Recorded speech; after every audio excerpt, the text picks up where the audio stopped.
Nous allons commencer cette semaine avec une nouvelle série d'enseignements très importants, n'est-ce pas, sur une femme que beaucoup de personnes ne comprennent pas du tout. Vashti, n'est-ce pas, Vashti, ou le courage de la femme. Amen, Vashti. Quand votre papa a mis dans mon cœur de préparer, d'enseigner à l'église, n'est-ce pas, qui est effectivement Vashti, le Saint-Esprit a attiré mon attention sur les téléphones. Je racontais ça à votre maman hier. A attiré mon attention sur les téléphones. Et ce que le Seigneur me disait, c'est que mon fils, tu vois le téléphone que tu utilises? J'ai dit oui. Ça, c'est un iPhone 12, n'est-ce pas? Il me dit, si tu compares ce téléphone avec les premiers téléphones, pour ceux qui sont nés dans les années 80, je sais que ceux qui sont nés dans les années 2000, là, vous ne connaissez même pas les Alcatel avec les clap, vous ne connaissez même pas, n'est-ce pas? Mais il y a, maman, tu connais les anciens téléphones? Les Nokia 3310. Il y avait les Sony Ericsson, les Alcatel, n'est-ce pas? Et vous savez que ces téléphones étaient vraiment, comparés au niveau des téléphones, il n'y a pas de comparaison. Sur le plan de l'esthétique, n'est-ce pas? Et vous voyez donc que ces téléphones-ci, ce sont des nouveaux téléphones et qui sont conçus par les jeunes ingénieurs, n'est-ce pas? Et ils ont le sens de l'esthétique et ils font ce qui est joli, plus que ce qui était avant, n'est-ce pas? Et votre papa a attiré mon attention également sur la nouvelle génération de pasteurs. Que ceux-là sont dotés d'un esprit plus performant que les anciens. C'est pour cela que vous allez écouter un jeune pasteur. Ce qu'il enseigne par rapport à un ancien pasteur, l'ancien pasteur va vous faire dormir. Mais un jeune pasteur va vous réveiller. Au niveau, n'est-ce pas? Si vous regardez même sur les réseaux sociaux, vous allez voir qu'il y a des pasteurs. Quand vous les écoutez, même si vous dormez, vous vous réveillez. Mais si on vous met un pasteur qui est dans le ministère peut-être depuis 40 ans, quand il parle... réveille-toi, après tu réveilles, n'est-ce pas? C'est la même chose, n'est-ce pas? Dieu a doté certains pasteurs, certains jeunes pasteurs, d'un esprit très efficace et très performant dans la compréhension de la Bible. Je vous ai raconté qu'il y a un centre de formation des élites, des pasteurs d'élite. C'est un centre de formation. Ce centre-là est caché en haute mer. C'est caché en haute mer. Quand je suis allé là-bas, on m'avait pris dans un avion. Et l'avion avait parcouru une grande distance. Arrivé à un moment, l'avion disparaissait. Ça veut dire que c'était comme à la fin de l'océan. Mais à la fin de l'océan, nous sommes entrés dans quelque part qui disparaît. Ça veut dire que ce n'est plus visible. Je suis en train d'essayer de vous expliquer. Vous savez, le mot des hommes. Pour vous expliquer aussi les choses spirituelles. N'est-ce pas? Comprenez aussi. Je suis en train d'essayer de vous expliquer. Donc, quand notre avion est arrivé, n'est-ce pas? C'est arrivé, c'est comme... Parce que comprends. Je ne sais pas comment je vais faire. Donc, vous arrivez comme l'océan fini. Et puis, vous arrivez comme à une limite. L'avion ne s'arrête pas. L'avion entre dans cette dimension. Et ça disparaît. Ça veut dire que toute personne qui pouvait voir de ce côté ne peut plus voir l'avion parce que c'est entré dans une autre dimension. Et maintenant, quand nous sommes entrés, nous avons encore parcouru une certaine distance. Je ne connais pas la distance. Et à un moment donné, donc, l'avion là, dans lequel nous étions, c'était comme devenu, vous voyez les avions, les hélicoptères de guerre américains. On les appelle ça, c'est les Nighthawk. Ça a une certaine forme, c'est comme ça que c'était. Maintenant, ces hélicoptères-là ont la possibilité de rester en suspension sans bouger. Et c'est comme ça qu'on nous a fait descendre dans un sous-marin. On nous a fait descendre. Je n'étais pas seul. OK? On nous a fait descendre dans un sous-marin et il y a un militaire qui nous a accueillis. C'était un sous-marin. Je dis bien c'était un sous-marin. Et le sous-marin est entré dans l'eau. Et ça nous a amenés quelque part. Et j'ai compris, n'est-ce pas? Celui qui nous avait accueillis, l'instructeur nous a dit que bienvenue au centre de formation, c'est ici qu'on forme certains pasteurs. Je vous dis bien qu'on forme des pasteurs. Il ne faut pas croire que si tu es dans une église, c'est ton pasteur seul qui part là-bas pour la formation. Parce qu'il y a les gens que si tu ne pars pas dans la même église que eux, ça veut dire que l'église où tu pars là, c'est pour les sorciers. Ce n'est pas comme ça. Il y a des églises partout. Dieu a établi des pasteurs partout, des vrais pasteurs. Peut-être que le message de tel ou tel pasteur ne peut pas sonner dans tes oreilles, mais c'est un vrai pasteur. Okay? Parce qu'on m'a dit qu'il y a des pasteurs. Maintenant, et dans ce centre-là, c'est pour former les pasteurs d'élite.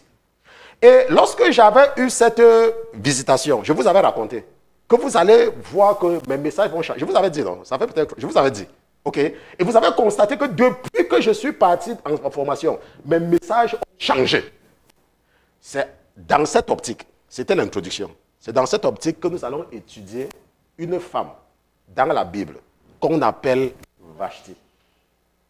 Amen. Amen. Nous allons étudier Vashti. Allons un peu dans la Bible, allons dans le livre d'Esther. Allons dans Esther chapitre 1 et nous allons lire ensemble l'histoire de Vashti avec Hadasha, n'est-ce pas? Je voulais les mettre ensemble, mais ce n'est pas ce que votre papa a voulu. Il a voulu que j'étudie, que je vous présente Vashti, qui est où le courage de la femme. OK? Esther chapitre 1, verset 1. La Bible dit qu'au temps d'Assyrus, maintenant, et la Bible précise, de cet Assyrus qui régnait depuis l'Inde jusqu'à l'Éthiopie, sur 127 provinces. La Bible précise qui est cet Assyrus et nous allons voir qui est cet Assyrus. OK? Il arriva en ce temps-là que le roi Assyrus, étant assis sur le trône de son royaume à Suse, la capitale, la 3e année de son règne, je veux que vous reteniez bien que c'était la 3e année du règne de Assyrus. OK?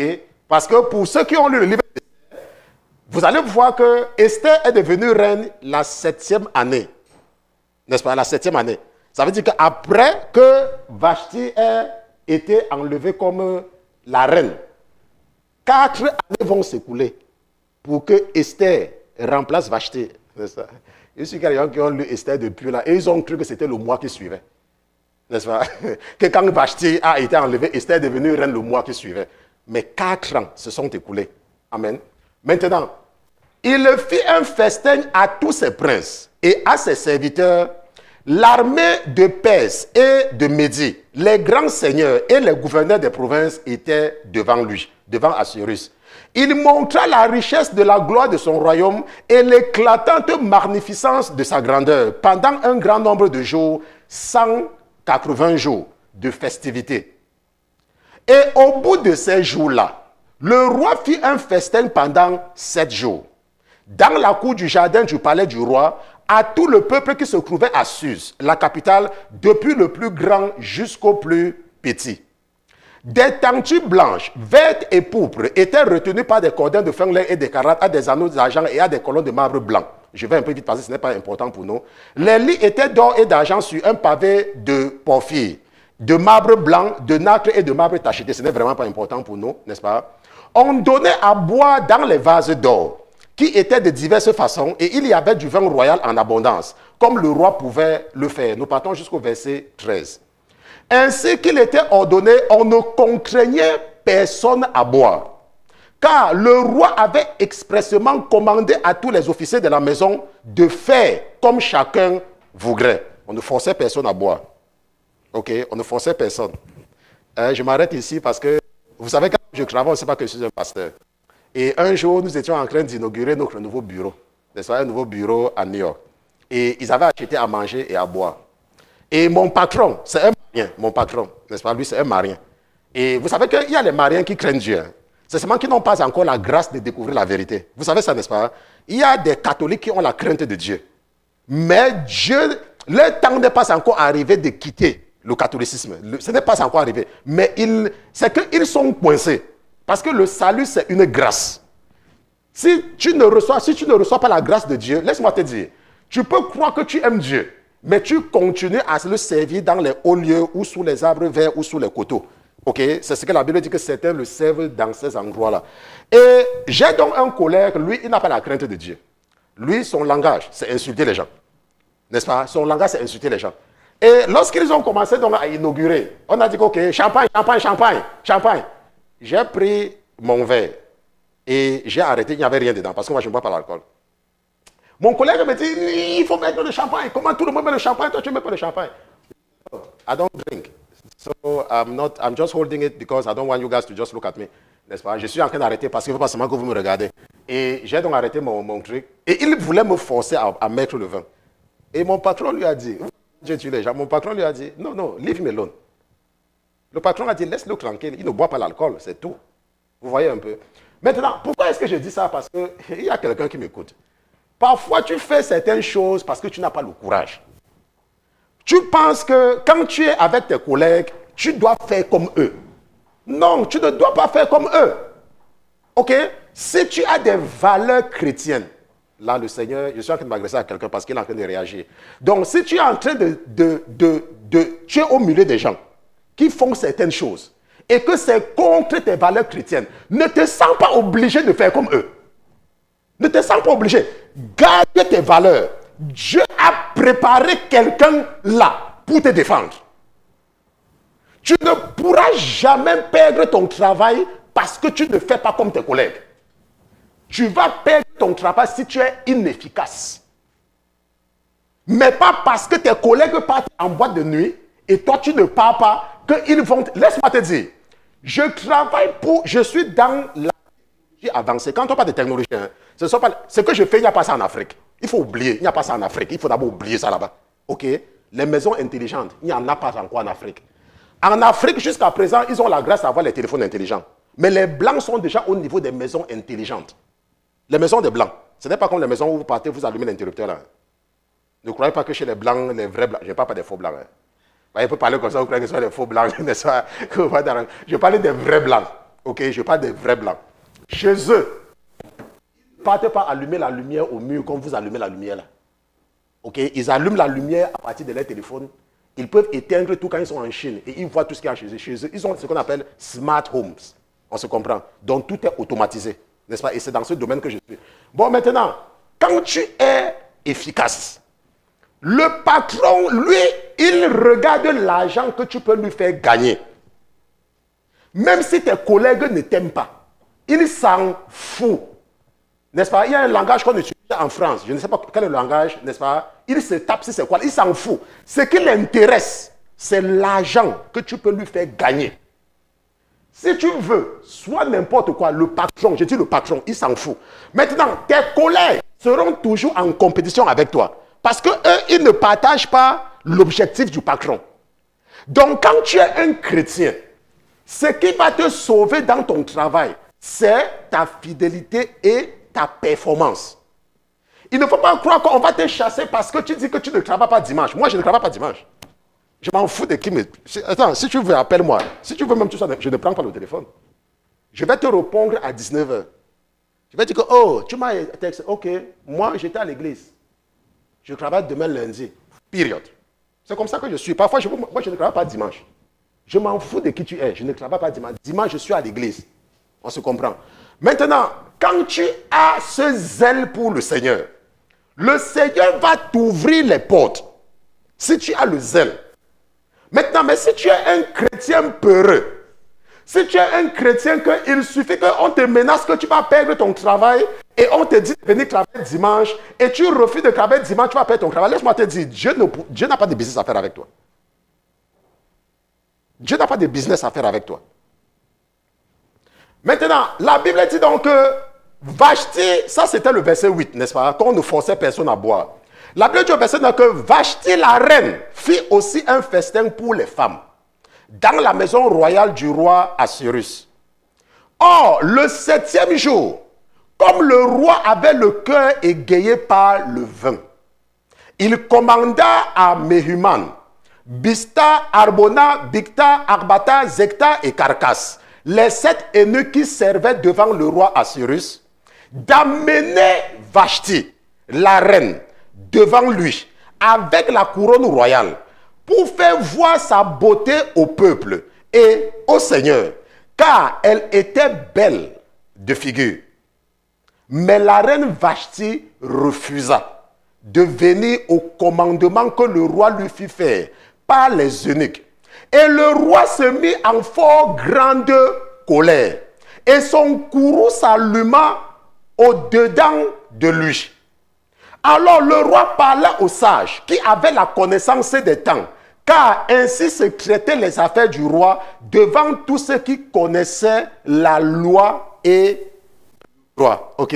Nous n'allons pas lire tout le livre d'Esther parce que nous sommes des chrétiens, chacun a déjà lu et nous connaissons la suite. Ok? Nous connaissons la suite. Nous allons revenir sur certains détails de la suite. Ok?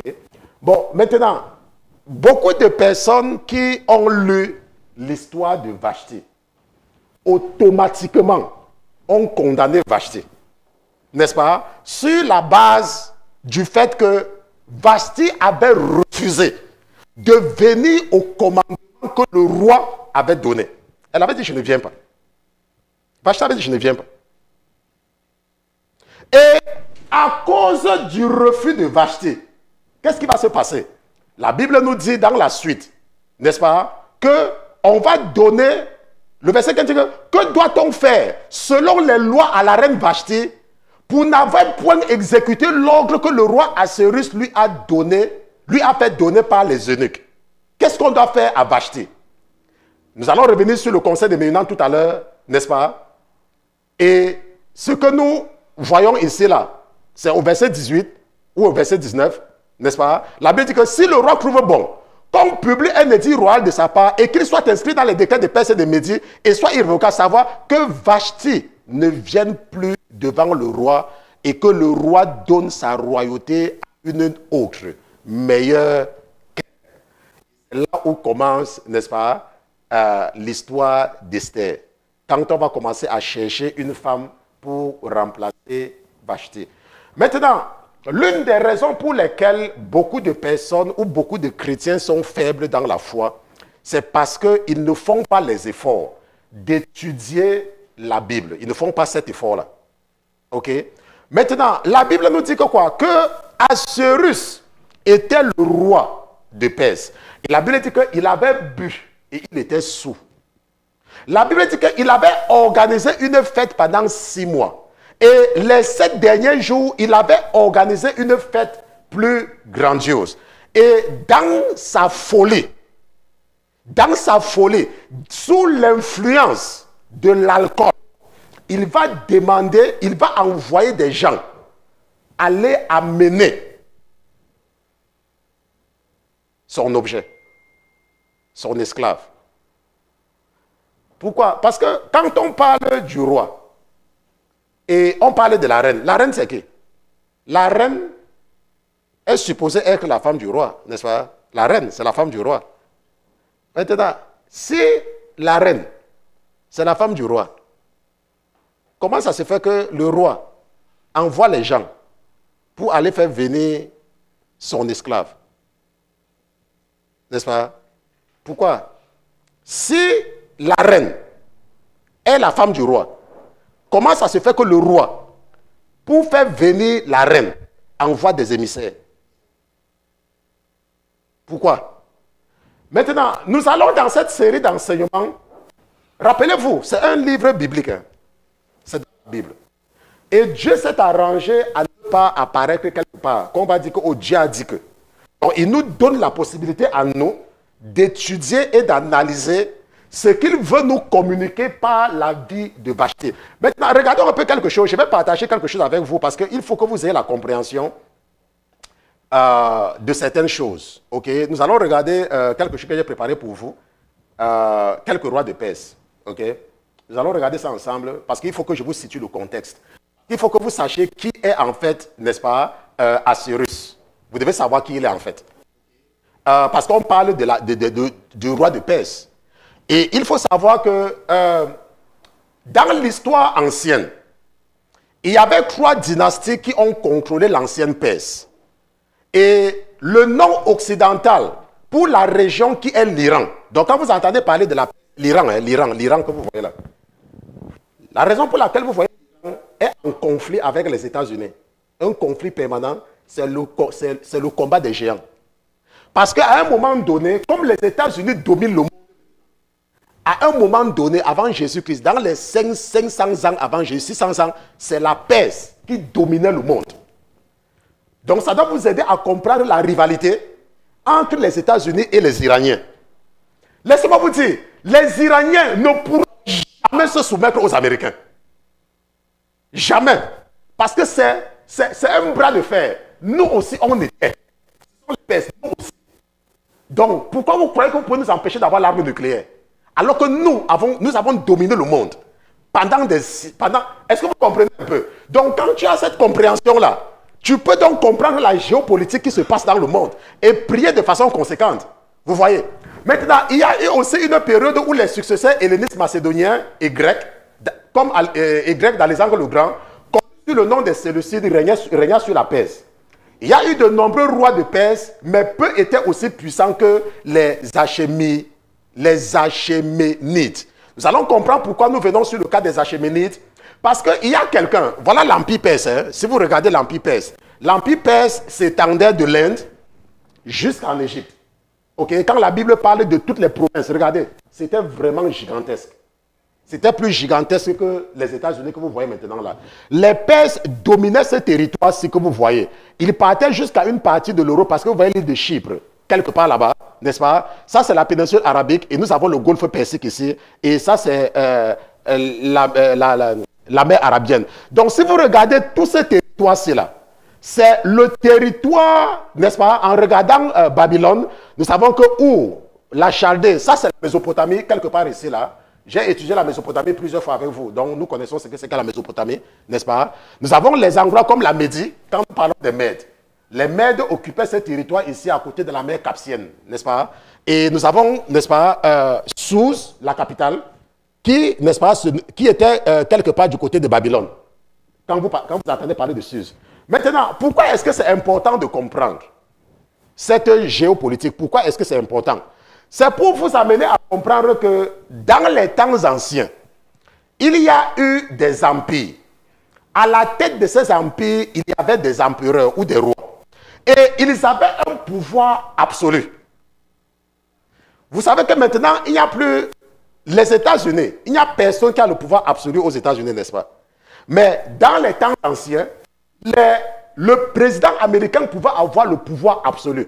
C'est à cause des abus du pouvoir absolu des hommes que Dieu s'est arrangé à ne plus concentrer le pouvoir dans les mains d'une certaine personne et à faire ce qu'on appelle la séparation des pouvoirs. Parce que Dieu s'est rendu compte que quand une personne avait trop de pouvoir, la personne, n'est-ce pas, se comportait comme un dieu et faisait beaucoup de mal. Donc ici en Amérique par exemple, le président américain ne peut pas venir dire qu'on doit t'arrêter. Il n'a pas ce droit-là. Mais il est le président. Mais il ne peut pas venir dire qu'on t'arrête. Mais si nous partons dans des pays, dans les républiques bananières, comme par exemple le Cameroun, n'est-ce pas? Le roitelet du Cameroun peut demander qu'on t'arrête. Et on va t'arrêter même si tu n'as rien fait. N'est-ce pas? Si vous regardez un roitelet comme il y a le Togo, c'est que... Quel est le roi du Togo? Il y a un roi. Le roitelet, c'est qui? Il y a des mains. Maintenant, donc le roitelet du Togo, c'est fort, l'homme fort, oh, ok. Donc le roitelet du Togo peut dire qu'on t'arrête. Et il va envoyer un de ses officiers venir t'arrêter, il peut te tuer. Mais ici en Amérique, on ne peut pas. Joe Biden ne peut pas, il n'a pas cette autorité de dire qu'on vient t'arrêter. Sur la base de quoi? Pour qu'on t'arrête en Amérique, il faut que tu aies fait quelque chose. Donc il ne peut pas se lever et il dit à un policier de venir t'arrêter. Le policier va lui dire qu'on t'arrête sur la base de quoi? Vous voyez, ça c'est l'avantage des démocraties, des pays libres. Et vous voyez, c'est pour ça que vous voyez ici, le christianisme travaille beaucoup en Amérique. Maintenant, ce que nous devons comprendre, c'est que Cyrus, que nous avons dans la Bible, Cyrus le Grand, c'est lui qui est le fondateur, n'est-ce pas, de cette dynastie des Achéménides. Maintenant, après Cyrus, il y a eu son fils Cambis qui va devenir roi. Et après Cambis, il y aura Bardia. Après Bardia, il y aura Darius. Et après Darius, il y aura Assyrus. Donc, la raison pour laquelle nous sommes en train de faire ressortir qui est Assyrus, c'est parce que dans la littérature, vous allez voir Xerxès. Vous allez entendre parler de Xerxès 1. Parce qu'après lui, pour ceux qui ont lu le livre, vous allez entendre parler de Xerxès. Ça, c'était au temps de Néhémie. Mais le temps là que nous sommes en train de parler, c'est avec le règne de Xerxès I, le mari de Vashti, le roi qui était le mari de Vashti. On se comprend? Voilà, c'est important de comprendre. Parce que si nous ne nous arrêtons pas sur certains aspects, nous n'allons même pas savoir qui est Assyrus. Mais pourtant, la Bible nous dit qu'au temps de Assyrus, c'est Assyrus qui régnait sur. Ça veut dire que c'est important de savoir qui était Assyrus et quel est le pouvoir qu'il avait. Et ça va donc nous aider à comprendre la position de Vashti. Et de comprendre le courage de Vashti. Parce que, pour votre information, n'est-ce pas, Vashti était, n'est-ce pas, la fille du roi Belshazzar. Vous connaissez le Belshazzar qui est la question. Vous vous rappelez dans le livre de Daniel, il y a un roi, Belshazzar, quand il avait fait la fête, et il a bu avec les vases d'or du palais, il y a une main qui est apparue au mur. Et la main a écrit Mene Mene Tekel Ufazim. Vous vous rappelez? Ce Belshazzar-là, c'était le père de Vashti. Est-ce que vous comprenez? Lui, c'était le père de Vashti. Donc, Vashti sort d'une famille royale. Est-ce qu'on se comprend? La raison pour laquelle il dit ça, c'est parce que vous savez que si vous prenez un pauvre et vous le donnez au travail, je ne sais pas. Quand il va voir le directeur de MTA, il va dire oui, patron. Et si on le chasse du travail, toute sa famille sera en deuil.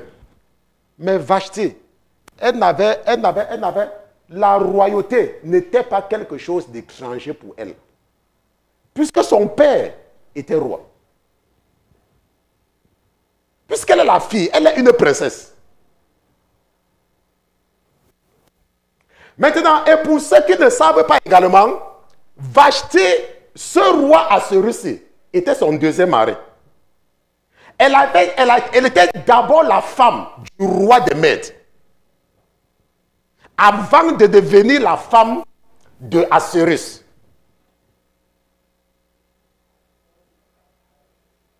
Ça veut dire quoi? Ça veut dire que Vashti, en ce qui concerne le pouvoir, en ce qui concerne l'autorité, Xerxès, Assyrus, n'était pas pour elle un dieu. Vashti était une femme qui avait grandi dans la noblesse. Elle avait grandi. Attends, c'est comme si tu es en train de me parler de la fille d'Alassane Ouattara. Qu'est-ce que je vais lui raconter? Donc, la raison pour laquelle nous faisons ressortir cela, c'est pour qu'une personne comprenne que pendant que les conseillers de Assyrus sont en train de s'agiter, elle, ça ne lui dit rien. Ça ne lui dit rien. Ils sont en train de s'agiter. Elle, ça ne lui dit rien. Parce qu'il n'y a pas quelque chose d'extraordinaire qui peut sortir de cette réunion qui va l'affecter. Ça ne dit rien.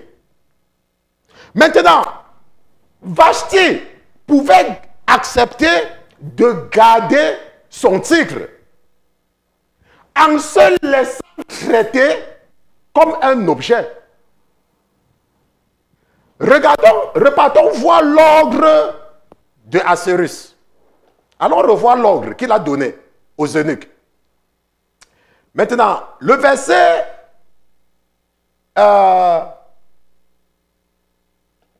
voilà, 8. Je crois que c'est le verset 8.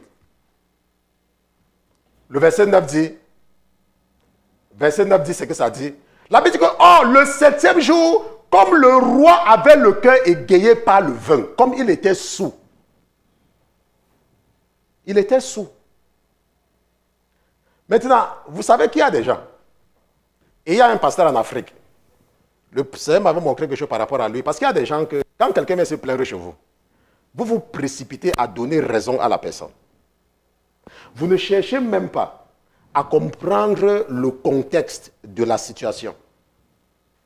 Il suffit qu'une personne vienne se plaindre chez certaines personnes. Parce que la personne est venue se plaindre chez toi. Tu lui donnes seulement raison. Et c'est comme ça qu'on fait. Si quelqu'un vient se plaindre chez toi que tel a fait telle ou telle chose, et au moins le courage de lui dire que mais, la personne là que tu viens te plaindre, est-ce que je peux avoir son numéro pour lui demander ce qui s'est passé? Mais ce n'est pas ce que nous les chrétiens nous faisons. Nous les chrétiens, nous soutenons toujours ceux qui viennent se plaindre à nous. Nous les chrétiens, c'est ce que nous faisons. Nous sommes toujours prêts à écouter la personne qui vient se plaindre. Même si nous connaissions l'autre avant. Nous n'allons pas dire que, ah, je connais telle personne. Et je connais telle personne. La personne ne peut pas faire ça. Mais ce n'est pas ce que nous faisons. Parce que nous voulons plaire à ceux qui viennent se plaindre, nous leur donnons raison et nous les encourageons dans le péché. C'est ce que nous les chrétiens nous faisons. Est-ce qu'il y a une personne qui m'écoute qui ne fait pas ça? Il y a une personne qui m'écoute ici qui ne fait pas ça. Il suffit qu'une personne vienne te plaindre de telle chose. Directement, tu lui as donné raison. Tu dis que oui, c'est vrai. C'est vrai. C'est vrai. C'est comme ça, c'est comme ça. Il y a un pasteur. On est parti lui parler d'un autre pasteur. Directement, il a ouvert sa bouche. Oh oui, c'est comme ça qu'il est. Oh, c'est comme ça qu'il est. C'est comme ça qu'il est. Les gens du monde, eux, certains gens dans le monde vont t'appeler pour te dire que, ma soeur, j'ai entendu telle personne dire telle chose de toi. Est-ce que c'est vrai? Mais pas les chrétiens. Hein. Si tu veux qu'on condamne vite quelqu'un, il faut aller l'accuser chez un chrétien. Le chrétien sera le premier à dire que, pardon, prenons la chicotte, prenons le bâton, fouettons-le. C'est ça qu'il a fait. C'est même vrai. C'est ça qu'il a fait. Parfois, quand je le vois à l'église, quand il prie même en se mettant comme ça. C'est sûr que c'est ça qu'il voulait faire. C'est pour ça qu'il priait en se mettant comme ça. Les chrétiens. Les chrétiens. Mais la Bible nous dit quoi? Quand nous regardons ici, là, j'espère que la régie partage mon écran. La Bible dit que le 7e jour, comme le roi avait le cœur égayé par le vin, il commanda à ses 7 eunuques d'aller amener son esclave.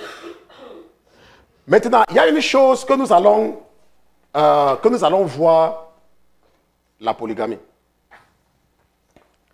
Il est important de connaître comment est-ce qu'on traitait les femmes à cette époque-là.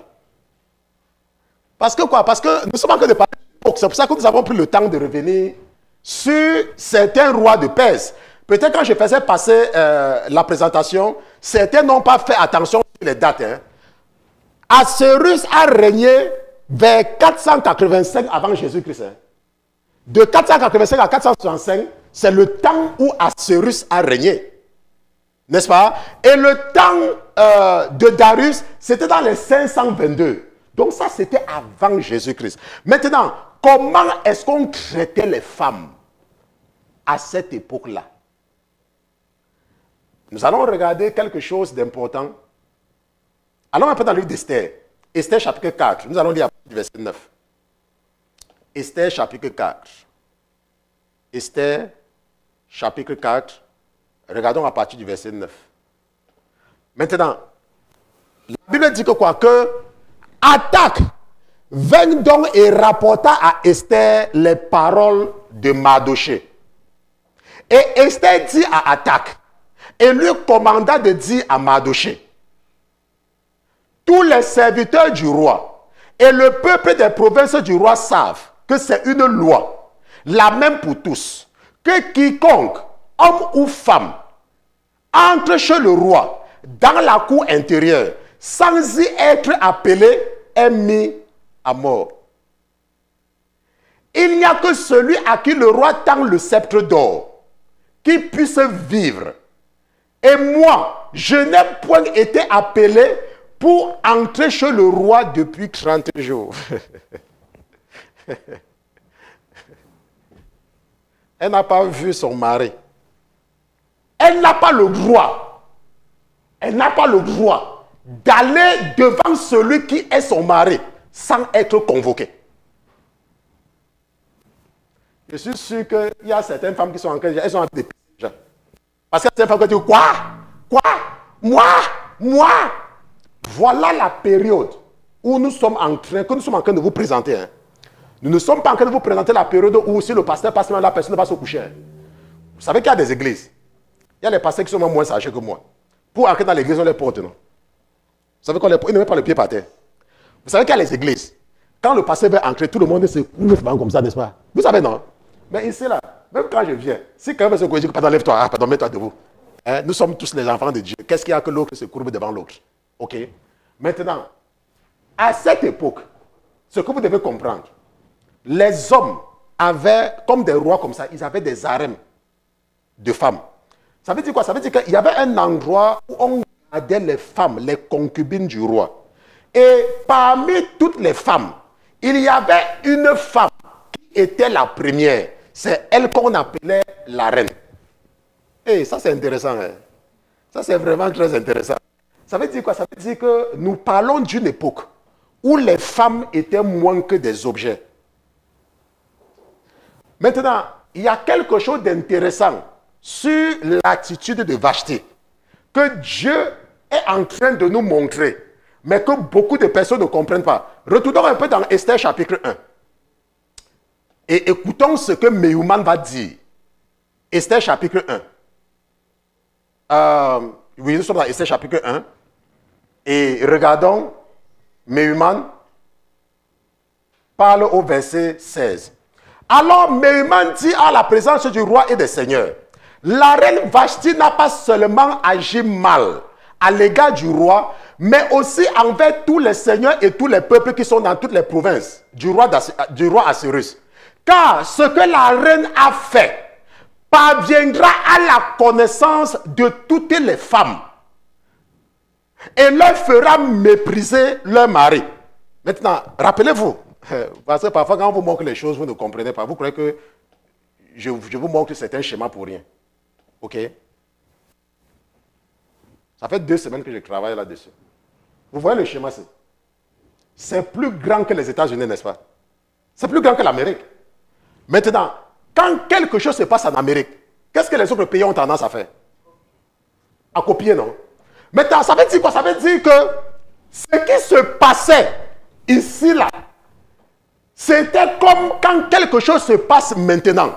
Et ça devient la norme dans tous les pays. C'est un peu comme quand Dieu a utilisé Obama, je veux dire quand le diable a utilisé Barack Obama pour imposer l'homosexualité au monde. Et pour légaliser le meurtre des enfants par l'avortement. La loi que vous entendez qui a été rejetée là, n'est-ce pas? Au temps d'Obama, ce n'était pas possible parce que ces libéraux-là contrôlaient la Cour suprême américaine. Et vous savez qu'en Amérique, parce qu'il y a les gens qui ne comprennent pas quand on parle de l'avortement. En Amérique, une femme peut décider d'arrêter une grossesse même à 8 mois, dans certains États. 8 mois, quand l'enfant bouge déjà.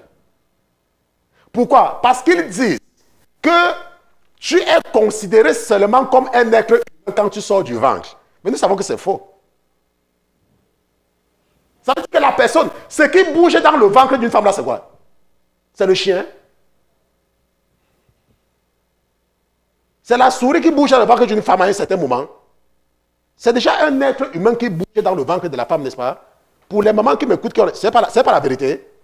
Maintenant, mais la loi que la Cour suprême est en train de vouloir abolir, c'est de dire que à partir d'un certain nombre de mois, on ne doit plus tuer un enfant dans le ventre parce que c'est un être humain.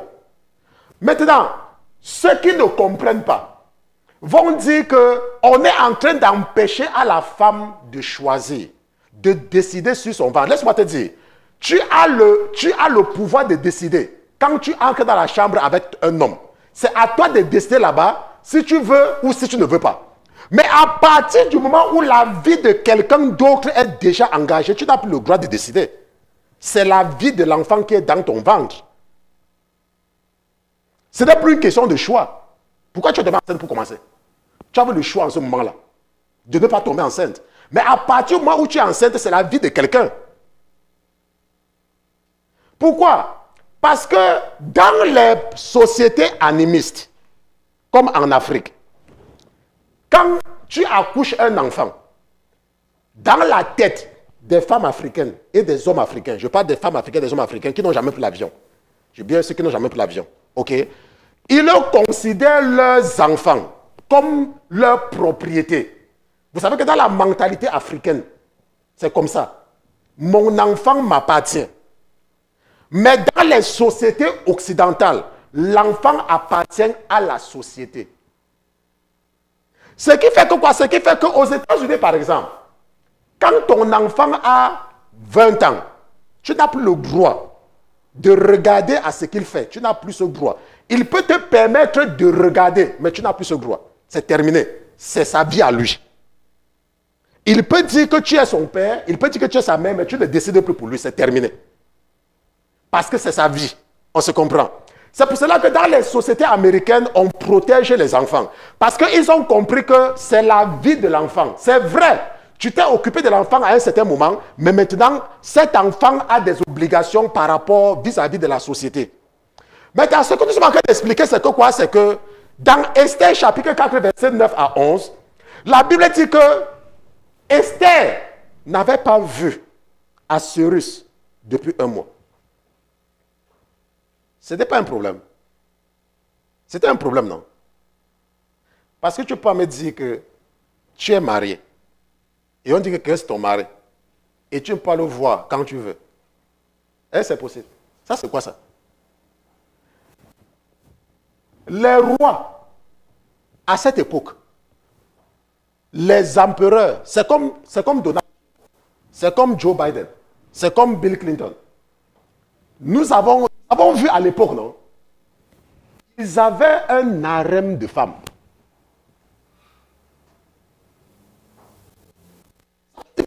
À cette époque-là, on considérait les femmes comme zéro. Les femmes n'étaient rien. Les femmes étaient des objets sexuels. Même maintenant, certains hommes retardés ont toujours la même mentalité. Certains hommes qui sont retardés ont toujours la même mentalité. Certains hommes retardés regardent la femme comme un objet à fabriquer des enfants. Quand un homme veut se marier, les hommes africains, moi je ne parle pas des blancs, même chez eux ils ont leurs problèmes. Hein. Mais si Dieu m'a suscité parmi les Africains, c'est pour résoudre les problèmes des Africains. Donc, si vous voulez vous dire que le pasteur, même les blancs, moi je ne connais pas ce que les blancs font. Je ne cherche pas à savoir, je parle des Africains. Maintenant, il y a des hommes africains. Vous savez ce qui fait qu'un homme africain se marie? C'est quand sa famille commence à dire que non, il ne faut pas que tu meurs en t'oublie. Il te faut que tu aies des enfants aussi. Il faut que si tu meurs là, il faut que tu laisses au moins quelque chose pour qu'on se rappelle de toi. C'est ce qu'on dit, n'est-ce pas? Ça veut dire que quand un homme africain veut se marier, il ne cherche pas une femme qui l'aime. Il cherche une femme avec qui il va faire les enfants. Voilà comment la conversation commence entre un homme africain et une femme africaine. Je veux que tu sois la mère de mes enfants. Si le pasteur ne dit pas ce qui est vrai, dites au pasteur qui ne dit pas ce qui est vrai. C'est vrai. Maman Vincent, c'est vrai. Ah, ok. Voilà comment ça commence. Oh, je veux que tu sois la mère de mes enfants. Donc, vous voyez donc que les Africains qui sont retardés, je les appelle les retardés spirituels. Vous voyez les retardés. Un jour, on m'a amené dans une ville. C'était dans un quartier. Je ne sais pas où c'était. C'était dans une ville comme dans un quartier. Il s'était rempli de retardés. Et ces retardés-là attendaient seulement l'occasion de trouver un corps pour entrer. Des retardés mentaux. Et c'est ce qu'il dit qu'il y a certains hommes africains qui sont des retardés. Ça veut dire quoi? Ça veut dire que quand ils regardent la femme, c'est comme au temps d'Assuérus. Quand ils regardent une femme, ils ne voient pas un être humain qu'on doit respecter. Ils regardent un objet de domination. Ça veut dire que quelque chose à qui je peux dire de faire n'importe quoi. et elle va faire parce que je suis le mari et elle est la femme. Ils ne tiennent pas compte de l'opinion de la femme. Il y a des hommes comme ça. Ils ne tiennent pas compte du tout. Il y a des hommes, pour eux c'est grave. Ils vont partir au travail. Leur femme va aussi partir au travail. Quand ils vont rentrer à la maison, ils vont partir prendre le journal et s'asseoir devant la télé. Et ils vont laisser la femme faire tout le travail à la maison, même s'occuper des enfants. Il y a des hommes, même maintenant, au 21e siècle, comme je vous parle là, ça existe. Mais qu'est-ce que nous voyons dans Vashti? Vashti est cette femme-là qui a dit non, je ne suis pas ton objet. Elle a dit à Assuérus, je ne suis pas un objet pour être présenté devant tes invités. Je ne suis pas ton objet. Je suis un être humain. Et j'ai droit aussi à être respecté. Je ne viens pas. Et si nous regardons le caractère d'Assuérus, c'était un colérique. La Bible dit qu'il s'est mis en colère. Est-ce que vous savez que quand il est revenu, quand il est tombé dans le piège de ses conseils, il a regretté? Peut-être vous ne savez pas, quand vous lisez la Bible, parce que par rapport à ce qu'on vous enseignait quand vous aviez 1 an là. Regardons ce que le chapitre 2 dit. Le chapitre 2 dit qu'après ces choses, lorsque la colère du roi fut apaisée, il se souvint de Vashti, de ce qu'elle avait fait et de ce qui avait été décrété à son égard. La colère, les conséquences de la colère. Laisse-moi te dire, pour toi que tu penses que la colère c'est ta nourriture que tu manges là, quand tu es en colère, la probabilité pour toi de prendre une mauvaise décision est de 100%. C'est pour ça qu'il ne faut jamais prendre une décision quand tu es fâché.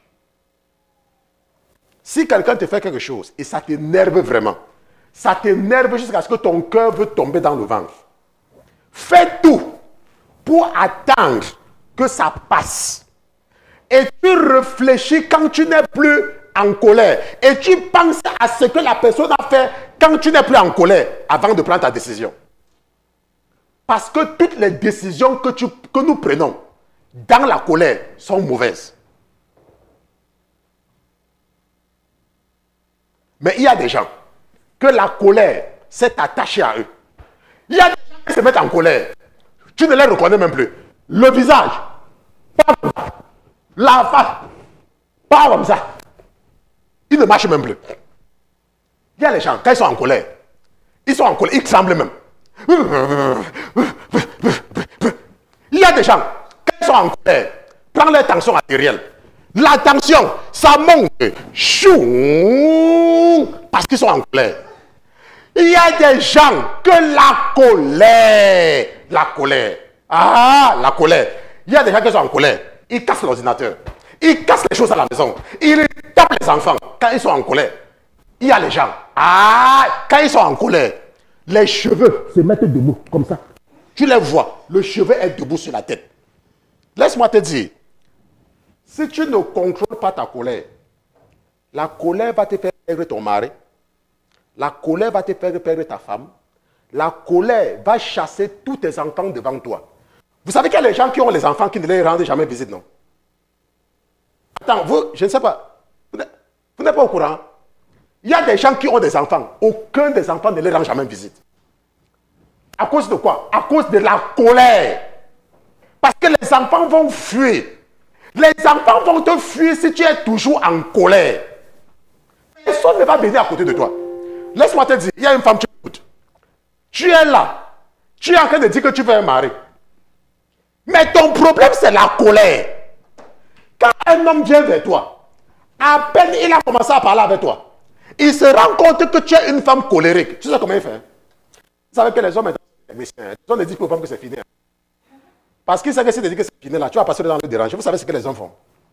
Quand un homme ne veut plus, si tu l'appelais, tu décroches le téléphone. Quand tu l'appelles là, il décroche quand même. Après, tu dis, oh, un autre coup de fil qui vient. Attends, je te rappelle. Tu attends pour qu'il te rappelle. Il ne te rappelle plus. Après, je te fâche. Après, encore, tu appelles encore. Mais c'est comme il a dit que j'ai un coup de fil, je te rappelle. Tu peux le rappeler directement, non? Puisque tu vas supposer qu'il est encore au téléphone. Maintenant, après, ce qui va se passer, c'est que quand tu vas l'appeler après, peut-être après 2 heures maintenant, tu vas dire que, hein, mais depuis là, tu as dit que tu vas m'appeler, et je ne fais qu'attendre depuis que tu vas m'appeler, machin, que il va dire que, oh, je m'excuse. Ah, ça va, il n'y a pas de problème. Après, oh, j'ai encore un coup de fil, je t'appelle encore. Et comme il sait que que la colère avec toi là, tu vas encore te mettre en colère, tu vas dire que je n'appelle même plus, je n'appelle plus. Il va donc profiter. La journée là va passer. Et c'est comme ça. Vous savez que les gens sont techniciens. Vous savez que les hommes ne disent plus aux femmes que j'ai vu ton mari quelque part. Parce que ça ne marche plus. Vous savez que les femmes ne disent plus aux autres femmes que j'ai vu ton mari quelque part, non? Parce que maintenant, elles ont constaté que si elles voient le mari de quelqu'un quelque part, et elle part, elle dit que j'ai vu ton mari quelque part, tu as dit qu'elle est jalouse. Qu'elle est en train de vouloir gâter ton mariage, c'est pour ça qu'elle dit que ton mari a une femme dehors. Maintenant, ce que les femmes font, elles sont maintenant devenues techniciennes. Quand elles voient ton mari quelque part, elles voient la voiture de ton mari quelque part, elles appellent, elles disent, mais Marco, tu dis que oui. Marco, vraiment, je ne sais pas. Vous avez déménagé? Tu dis que non. Pourquoi tu me demandes ça? Non, parce que quand j'ai fait la voiture de ton mari, c'est pour ça que je voudrais savoir une nouvelle maison. Tu dis, quoi? C'est là maintenant que tu prends maintenant la moto. Tu prends maintenant toi-même vérifier. Parce que si elle t'avait dit que je vois la voiture de ton mari, ça va devenir que, oh, vous avez déménagé. Les femmes sont devenues techniciennes, hein? Donc c'est comme ça maintenant une bonne formation, n'est-ce pas?